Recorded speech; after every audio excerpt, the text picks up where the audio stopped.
வணக்கம் உறவுகளே, நம்ம கோவை ஃபுட்டீஸ் உங்களை இனிதே வரவேற்கிறது.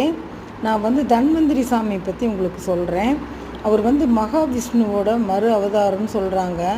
அவர் 18 சித்தர்கள் ஒருவர் தான் தன்வந்திரி சித்தர். அவரை கும்பிட்டோம்னா நம்ம எந்த நோய் வந்தாலும் நமக்கு நல்லாயிரும். தேவர்களெல்லாம் பால்கடலில் கடையும் போது, திருப்பார்கடலில் கடைஞ்சிட்ருக்கும்போது அதில் வந்தவர் தான் தன்வந்திரி. தேவர்களுக்கு அவர் ரொம்ப பார்க்கடல்லேருந்து மரணம் இல்லாமல் பெருவாழ்வு வாழ்கிறதுக்காக அவங்களுக்கு அமிர்தத்தை கொடுத்தாரு.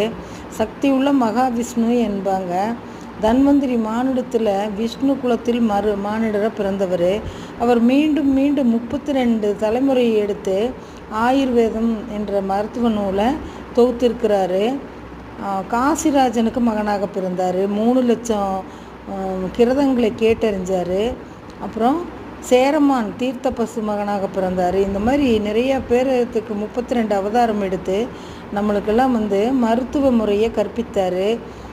பிறகு பராசுர முனிவரிடம் மகனாக பிறந்து பாடங்கள் கற்று ஆயுர்வேதம் என்ற வடமொழி நூலை எழுதி முடித்தார். முழுமையாக எழுதி முடித்தார் தன்வந்திரி சாமி.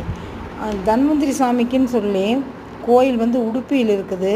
ரங்கநாத சாமி கோயிலில், ஸ்ரீரங்கத்தில் ரங்கநாத சாமி கோயிலில் தன்வந்திரி சாமி இருக்கிறாரு. உங்களுக்கு பிடிச்சிருந்தால் லைக் பண்ணுங்கள், ஷேர் பண்ணுங்கள், சப்ஸ்கிரைப் பண்ணுங்கள், பெல் பட்டன் அமுத்துங்க. இந்த நாள் இனிய நாளாக எல்லோருக்கும் அமையட்டும். தேங்க்யூ.